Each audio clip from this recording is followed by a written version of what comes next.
Então, galera, vamos falar desse cara aí que fez esse gesto nazista e foi demitido da Jovem Pan. Galera, primeiramente, eu acho que toda essa esse alinhamento com questões de nazismo tem muito mais a ver com questões políticos, né? Com alinhamento com o presidente da República e todo aquele que se alinha com o Bolsonaro acaba sendo de alguma forma beneficiado, né? Só que eu acho que essa questão aqui vai ser meio difícil do cara arrumar emprego de novo, né? Ele se afundou de uma forma que eu acho que vai ser difícil alguém empregar ele em alguma emissora. Eu acho que vai ser meio difícil, tá? Então, pessoas defendendo certos ideais, eu nem sei se diante da lei, né, tem que verificar com a OAB, esse tipo de comportamento ele tem alguma punição, né? Porque o que está acontecendo nos dias de hoje é que a falta de uma punição da lei, né, de se fazer valer a lei, é que está levantando esse tipo de discurso, tá? Debater certas questões e defender certos ideais, nesse sentido, eu não sei como que isso pode ser liberdade de expressão, né? Se a liberdade de expressão está dentro desse âmbito de defender algo que prejudicou a nação judaica, né? Que realmente fez com que o povo fosse massacrado. Então, quando se tem um repúdio contra essa situação aqui, nós temos aqui uma discussão entre pessoas que a gente nem conhece.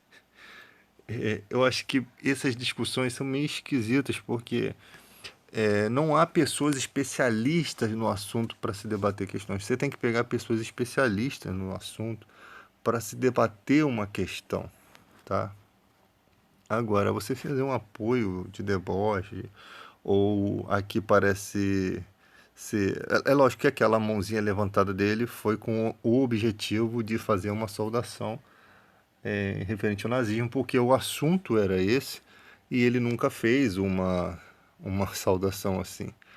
É, Agora, se foi de deboche ou se realmente foi um ideal que a pessoa carrega, eu acredito que seja um ideal que as pessoas carregam.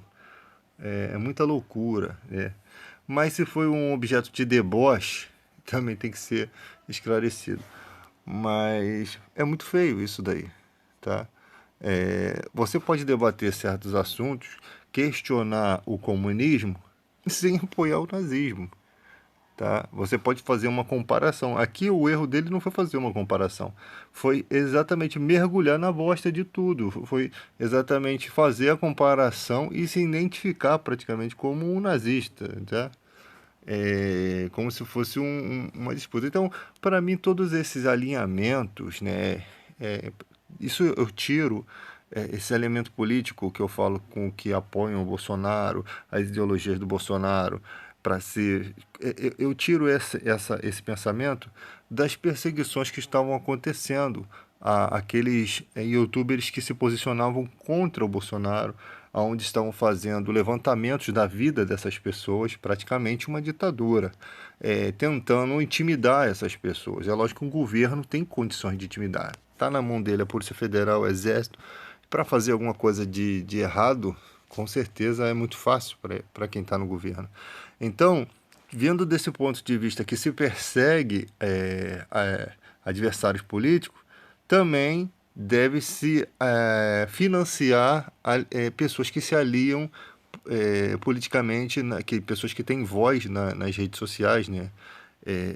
Criadores de conteúdo que acabam impulsionando pessoas a uns certos pensamentos. Essas pessoas que têm alguma influência acabam sendo beneficiadas pelo governo, né? Acabam se mostrando aliados. Então, para mim, esses posicionamentos eles funcionam dessa forma, como se a pessoa estivesse chamando a atenção, ou se já não estão sendo remuneradas nesse sentido, para causar, né, alguma questão nesse sentido, tá? Porque nós vemos muito disso.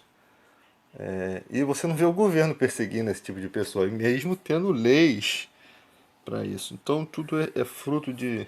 Você começa com a saudação da bajulação do Bolsonaro, a brilhante Ustra, a camisa que ele usa do Médici, a adoração a Hitler, coisas pessoais dele, que quando o cara chega numa assembleia, uma câmara dos deputados e faz uma exaltação à brilhante Ustra, ele praticamente está indo contra o judiciário que condenou o brilhante Ustra como sendo um carrasco da ditadura. Então praticamente você está dando ênfase a um cara que realmente foi condenado, julgado a pagar a família do jornalista Vladimir Herzog, enforcado no Doikoi. E não foi só o Vladimir Herzog que foi enforcado e inventaram a história de que ele se tinha se matado. Foram mais, se eu não me engano, 35 pessoas que também se auto-enforcaram. Olha que coisa interessante, né? Então você vê. Aí depois vem uma homenagem fora de época ao Carlos Alberto de Nóbrega, que era o cara da Praça é Nossa, e eu não me esqueço disso, que é um cara que viveu os horrores da ditadura. E o cara foi homenageado por um presidente que é contra, que diz que a ditadura não existiu, que aquilo tudo é uma farsa. Eu, sinceramente, se tivesse algum motivo para me ser homenageado em alguma coisa, eu não aceitaria uma homenagem de um presidente da República.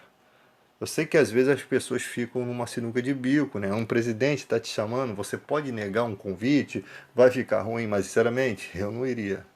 Eu faria como o Tite. O técnico da seleção, faz questão de dizer que não gosta do Bolsonaro. Ele faz questão. Eu seria como o Tite. Então o que falta um pouco no nosso país é personalidade e coragem.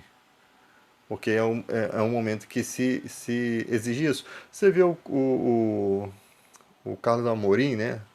O jornalista que morreu, e o Boechat, né?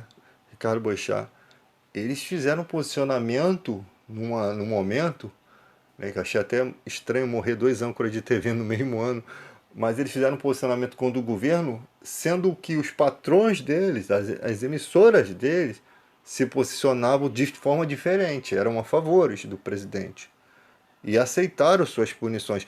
O Carlos Amorim, ele perdeu o seu emprego na Rede Record, que nós vemos que eram apoiadoras do Bolsonaro. Da Rede Record a gente se espera muita coisa, porque não se espera muita coisa porque a Rede Record foi concedida pelo Collor, né? A solicitação foi concedida pelo Collor. Daí você vê que não é muita coisa. Foi concedida no caráter de e emissoras voltadas para a igreja, né? O Renato Suede fala, dá um depoimento que ele ajudou, deu parte do dinheiro dele, dos recursos lá da música que ele fez, e acabou achando que a emissora ia se tornar uma emissora totalmente cristã, e na verdade você vê, uma emissora que passa a Fazenda, com aquela sujeirada toda, e as pessoas falam assim, cara, a Rede Globo é um lixo, a Rede Globo passa isso, a Rede Globo passa aquilo. Cara, todas as emissoras passam tudo. Tinha uma emissora de TV, se eu não me engano é a Band, que na madrugada passa filme pornográfico. Então, as emissoras todas têm sujeiras, porque elas são compostas de pessoas. Elas são compostas de seres humanos, que têm seus erros, que têm suas atrações sexuais. Então não é dizer que a Rede... Mas não, mas a Rede Globo é mais. Não, porque talvez seja maior, né? Mas as pessoas falam, elas têm um ódio, elas querem ganhar um argumento. E se você for ver as novelas e filmes, e todas as emissoras têm a mesma tendência, né? Não há um diferencial. Fazenda e BBB, mesma porcaria. Sendo que na Record seria pior, porque é uma emissora de um pastor, líder de uma grande igreja. Eu acho que a gente tem que pensar nisso, tá? Ninguém se volta, eu não vejo os grandes pastores de televisão, por exemplo, pastores como o RR, que o cara tá pagando um dinheiro numa emissora, ele não vai querer ter problema com o Bispo Macedo, então ele não vai falar mal do trabalho do Bispo Macedo, ele não vai falar mal daquela questão, tá?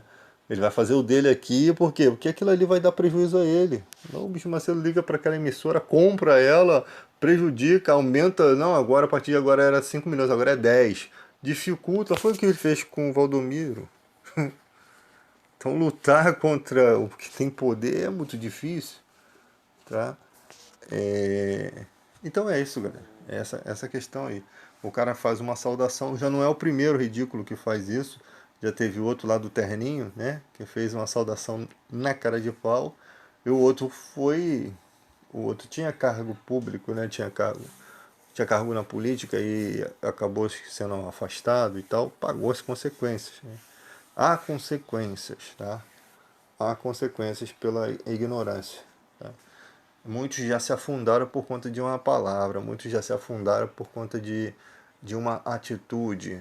Tu vê um cara, eu acho que é Léo Santana, aquele cantor, falou que não era obrigado, não, a cada não sei quantos mil pessoas inscritas, eu vou dar uma cesta básica. Aí as pessoas foram questionar.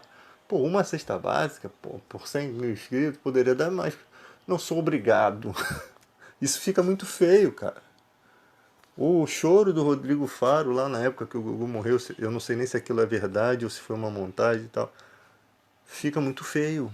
Tem coisas que você toma ranço das pessoas. Sinceramente, certas condutas que você toma ranço. Né? Não tem mais. Aquilo que você faz pode modificar totalmente a sua imagem. Né? Mas a gente vê tanta gente na televisão burra, a palavra é burra, pessoas que não estudam, pessoas que acham que vai causar porque vai falar isso, vai falar aquilo e não vai ter consequência, e acaba tendo consequências, infelizmente. E você às vezes está numa reportagem com jornalistas, pessoas conceituadas, pessoas que estudam, pessoas que estudaram para chegar onde estão, não vão aceitar um cara que vem pulando de paraquedas, que não tem nem às vezes condições de estar ali, mano. Sinceramente, eu não estou dizendo aqui que é o caso, mas que eu não conheço. Mas às vezes o cara não tem bagagem para estar, né, naquele lugar. Alguém colocou esse cara lá e ali, mesmo, é só cagada.